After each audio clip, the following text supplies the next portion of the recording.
Assalamualaikum warahmatullahi wabarakatuh.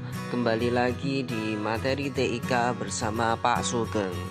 Oke, bagaimana kabarnya hari ini anak-anak? Masih baik kan kabarnya? Baik, di materi pertemuan hari ini Pak Sugeng akan menjelaskan tentang materi pengertian email dan fungsinya. Buat kalian yang sudah memiliki handphone Android,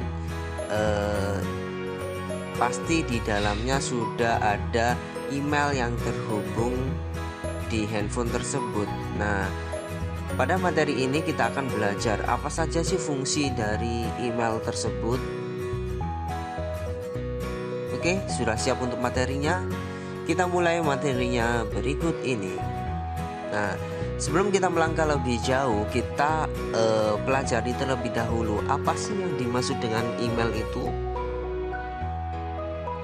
Email atau singkatannya sebagai electronic mail atau bisa juga disebut juga sebagai surat elektronik. Nah, adalah suatu sarana untuk mengirim dan menerima surat atau pesan dengan format digital melalui jalur jaringan komputer dan internet. Jadi kita bisa mengirim surat secara elektronik ke berbagai tujuan dengan sangat mudah dan cepat.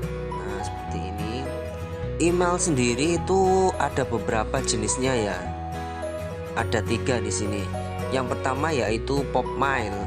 Popmail ini biasa digunakan untuk email perusahaan.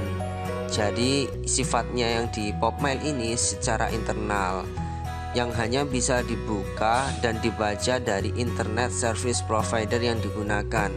Internet service provider itu seperti apa? Contohnya kayak IndiHome, MyRepublic dan lain sebagainya. Internet service provider itu bisa disebut juga sebagai penyedia layanan internet. Nah, yang kedua yaitu webmail atau email yang berbasis web. Nah, layanan email ini yang paling sering kita gunakan. Contohnya ada email Yahoo, kemudian Google, kemudian Outlook dan lain sebagainya. Kalau kalian lebih sering pakai yang mana? Pakai yang Yahoo atau Gmail?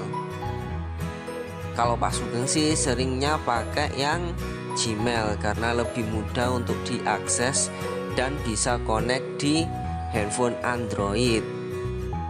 Oke, kemudian jenis email yang ketiga yaitu forward mail. Apa sih forward mail itu? Forward mail suatu layanan yang digunakan untuk pengguna yang sering ganti emailnya. Jadi cara kerjanya itu alamat email yang lama, kalau ada email yang masuk ke alamat tersebut maka akan di forward atau akan diteruskan ke email yang baru. Jadi masih mendapatkan notifikasi ya kalau ada email masuk.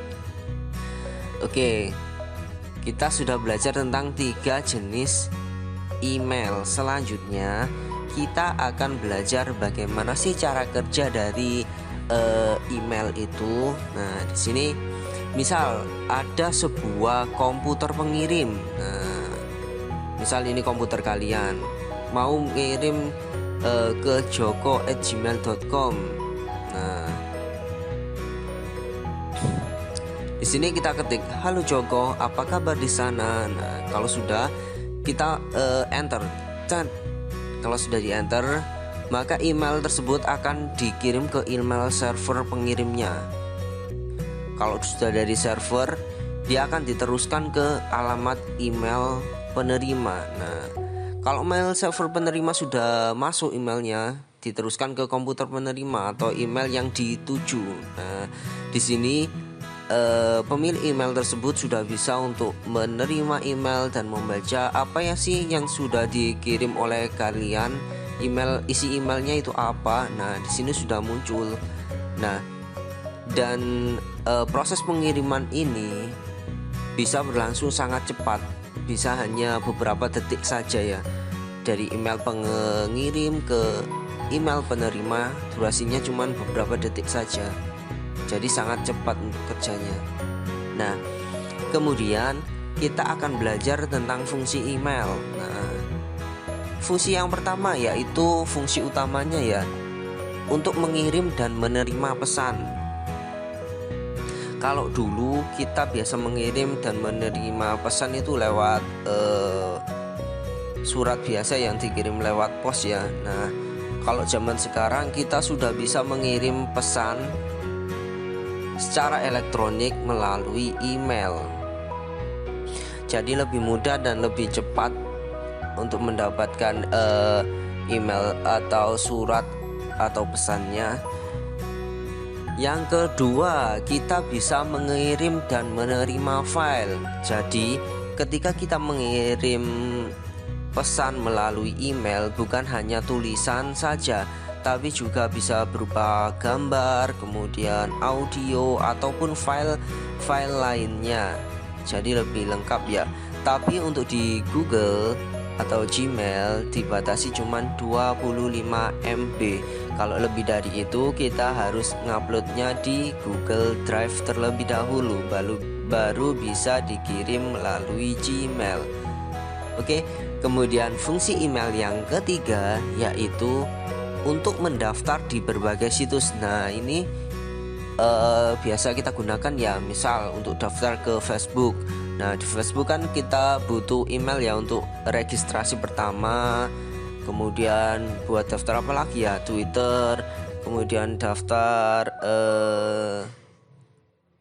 Google Meet. Kemudian apa lagi ya, ya semua web, hampir semua web sekarang kalau mau daftar menggunakan email. Oke, kemudian fungsi email yang ketiga, fungsi email yang keempat yaitu sebagai identitas diri secara personal.